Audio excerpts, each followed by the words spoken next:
Could be That'd be stupid. Chris Peterson just quit at the University of Washington. Yeah, I did hear about that. You've got those two guys. Or, just like I said on Facebook the other night, people thought I was lunching, but I wasn't. I said, okay, look, if Jason Garrett got fired, who would you have as the interim head coach right now? People were saying Chris Richard. Okay, fine. I say you give it to the young kid. I say you give it to Kellen Moore. See what he can do on an interim basis. And if he does what you want him to do, then what you do is you sign him to an extension. It's going to cost. That's stupid. That's like that. Let me finish. So you've got. They're looking at Urban Meyer. Urban Meyer is getting paid over $10 million from Fox to be on their college football program. I don't see that happening. Lincoln Riley, I don't know how much of a buyout he has at Oklahoma, but you know Jerry Jones likes to go to Oklahoma. That'd be stupid, by the way. That'd be super stupid. Because Lincoln Riley has shown that he can coach an offense, but he can't coach a defense. Can't coach a defense, and if you're the head coach, guess what? You're in charge of offense and defense. Or what you could do, you can hire Kellen Moore as your head coach, and you can bring in Lincoln Riley as your offensive coordinator. But would that make sense? Why would Lincoln Riley go from being the head man at a major college program, and he's getting paid stupid money, by the way, getting paid big money, to going to be the OC for the Dallas Cowboys? To be honest, if I'm Lincoln Riley, I'm not leaving Oklahoma. For what? I'm about to see his contract right now. See this. For what? Like he doesn't have any real incentive to go to the NFL and fail like Nick Saban did. You know something? I think Nick Saban got bored in the NFL. I think. Nah, he just went to a sorry ass team. He went to the Dolphins. I'm sorry. I think he got bored in college and he needed another chance. Yeah, he just needed a break. Because he was good when he was with Cleveland back in like the 90s. Oh, he was a great defensive coordinator. But then he just said, "Fuck this! I want to go and be a college coach." So he went to LSU and turned that whole program around. He said, "Okay, I'm gonna go to the Dolphins." Bummed it up there and ended up in Alabama, and that's where he's going to stay for the rest of his natural life.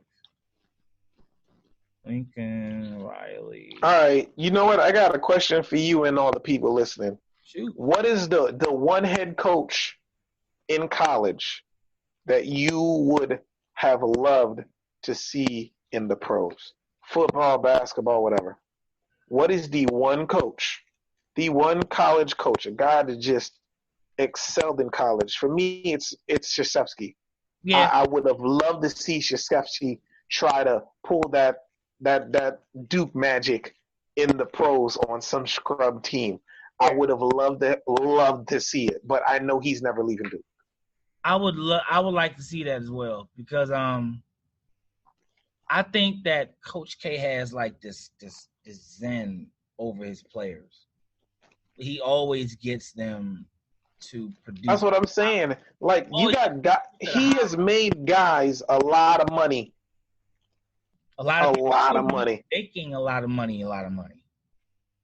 Okay. Christian Laettner had like an 11-year career on being a tall bum. Exactly. Christian Laettner, Grant Hill probably could have been something if he hadn't got. Oh, Grant Hill would have been everything. Elton Brand was good till the knees got bad. When he was with Chicago, I was like, okay, this is gonna be Coach K's best player in the NBA. When he was with Chicago, he was good. But I thought Jason Williams might have been Coach K's best player because of the Grant Hill injury. No, he was slow because they told him not to ride his goddamn motorcycle. They told him not to ride a motorcycle. Excuse me, Freudian slip. They told him not to ride a motorcycle, and he did it anyway. He's stupid. I'm sorry. He might have been great on the He might have been okay on the basketball court, but his rookie stats weren't all that either. So who's the best Duke player ever? I mean, you can't say Grant Hill because Grant Hill, the injuries, and I would say Grant Hill, but who out from Duke had the best NBA career? Elton Brand. Elton Brand was probably the best. That's sad, and Elton Brand only had like 3 All-Star appearances for real. You say Danny Ferry, but Danny Ferry was a bum. Grant Hill was hurt. William Avery never made it in the league. Trajan Langdon never made it into the league.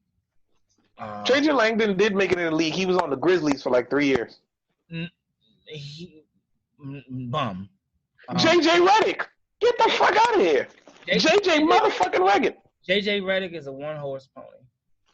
So who you? Okay. But you know what? That one-horse pony, that one-trick pony, keeps getting $10 million contracts. So you taking J.J. Redick or you taking Elton Brand? Oh, I take Elton Brand, but I'm just saying, like, if we're talking about longevity and consistency and all that good shit, it'll end up being actually. JJ bummed it up his first like 3 seasons. We thought JJ was going to be out the league. Yeah, we thought so, but he ended. Oh, you know something? Honorable mention to Carlos Boozer, because Carlos Boozer, when him and Deron Williams were in, he was in Utah. It looked like Stockton and Malone for a little while back there. Then Deron Williams, you sir wasted talent, man. God damn, bro. I don't know, man. I mean, Deron Williams, but see, Utah ain't know how to play him right. But this is the thing: when he left Utah, he fell off the side of a cliff. Of course he did. I mean, he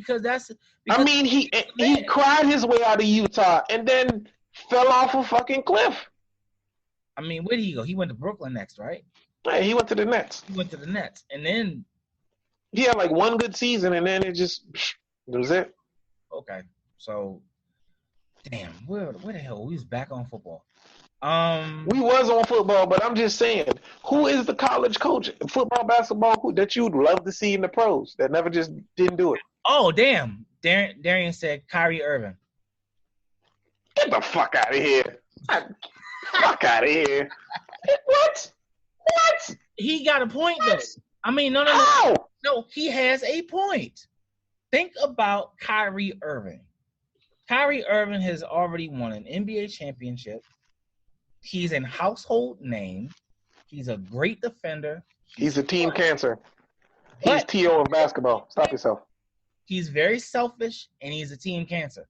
But the discussion was, who is the best Duke player to ever play in the NBA? I'm going with Grant Hill. Fuck out of here. I'm not. I refuse. I think it's Kyrie Irving. Hell no. You know what? I agree with Darian. I think it's Kyrie Irving. Dave, I'm disappointed in you, my man. No. Okay. Once again. Let's compare. Grant Hill, when his first 3-4 years dominant, then he got hurt. J.J. Redick. Actually, Grant Hill had a good 6-year run. He had a good run once he ended up in Phoenix. He had a good 6-year run. He had a 6-year run on the Pistons. He had a good 6-year run. I think he was on his way to the Hall of Fame in Detroit. I totally forgot about that. And then he got hurt. He got hurt in Orlando. Playing with somebody else who got hurt, Tracy McGrady. And then they got mad at him there. Once he finally got himself together. No, he got mad at the medical staff because remember they did his ankle surgery and then he got a staph infection. Mm-hmm. And then that lost him like another 2 seasons. Yep. And that like if you saw Grant Hill's ankle, Grant Hill had to get skin grafts on that ankle. Like they messed him up in Orlando, and then he went to Phoenix, and the medical staff there saved what he had left in his career. And then Grant played like 6 or 7 seasons. He played well in Phoenix. He really did, and he turned himself into a defensive stopper. Just like I'm thinking Shane Battier, but Shane Battier didn't have that kind of offensive game that Grant did. Never. Grant Hill could do everything. Oh, hell, we just mentioned Shane Battier. Shane Battier came from Duke. I mean, let's see. Shane Battier. He was a 3-and-D role player. Let's not do that. He was a 3-and-D dude, but he lasted a long time in the NBA. He lasted a lot longer than I thought he was. But see, LeBron and them boys was like, the big three was like, nah, we need this dude here. They love Shane Battier, by the way. They love Shane Battier down there, dog. They love him. All right. But no. Kyrie Irving, get out of here. I'm done with y'all. Y'all done fucked up my conversation just bringing up Kyrie Irving. We're done. Oh, my goodness. I'm cutting it. Stop it.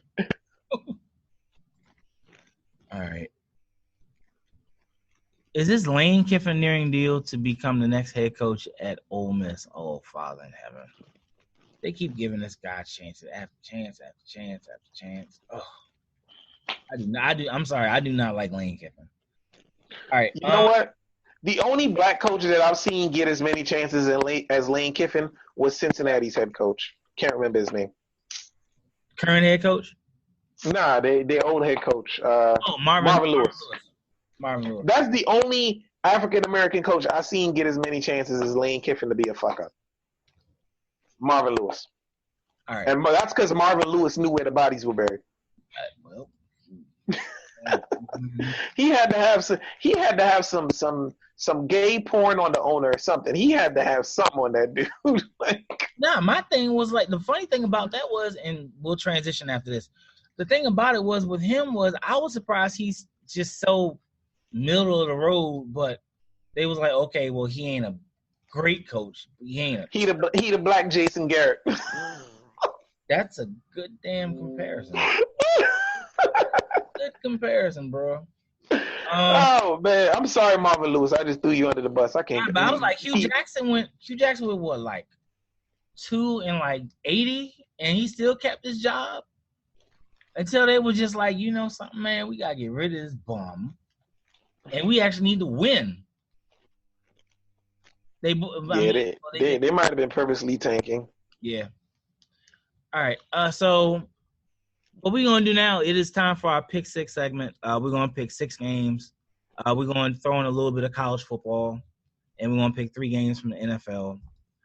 So I figure we'll start off with the young men. So let's see. We have on Saturday. Well, on Friday we had the Pac-12 championship game, 8:00 ABC, between Utah and Oregon. More than likely, this team, the winner of this game, will go to a big New Year's Eve 6 bowl, but it won't be like the college playoff. So, Sion, who you got?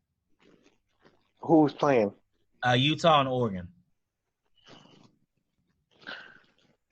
I'm gonna pick Utah because after Oregon's last game, I don't really have faith.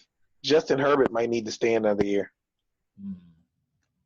I think Utah will pull it off. I mean, Utah's good, actually. Utah's but they're sneaky. Yeah, that is true. Their defense is always legit. And that kid Moss, the running back. Yeah, that kid's nice. Oh, he's definitely going first round. Anybody that says Zach Moss ain't going first round, you don't know your football. Zach Moss is nice. Yes. I'll give him that. All right, Baylor and Oklahoma. This is Saturday. I got Oklahoma, baby. So you taking Jalen Hurts, huh? I'm taking Jalen Hurts, man. Okay. I think I'm gonna ride. I'm taking Jalen Hurts to try to sneak into that top 4. I'm gonna ride with you there, but I don't think so. If Utah beats Oregon, Oklahoma's not going to the playoff. Well, look, they had the high fella can dream. Yeah, it depends on the score because it depends on the score. And SEC championship game, 4:00 CBS on Sunday. On Saturday. It is Georgia and LSU, which could be looked at as a playoff preview. That's not even going to be close. You think Joe Burrow and LSU going? I think LSU is going to run their ass out that field. Georgia's quarterback's been up and down all year, and LSU's defensive line is pretty nasty. So, yeah. All right, fine. I roll with you there. And really, the funny thing is, I really don't think Joe Burrow is that good. He's decent, but he's not that good.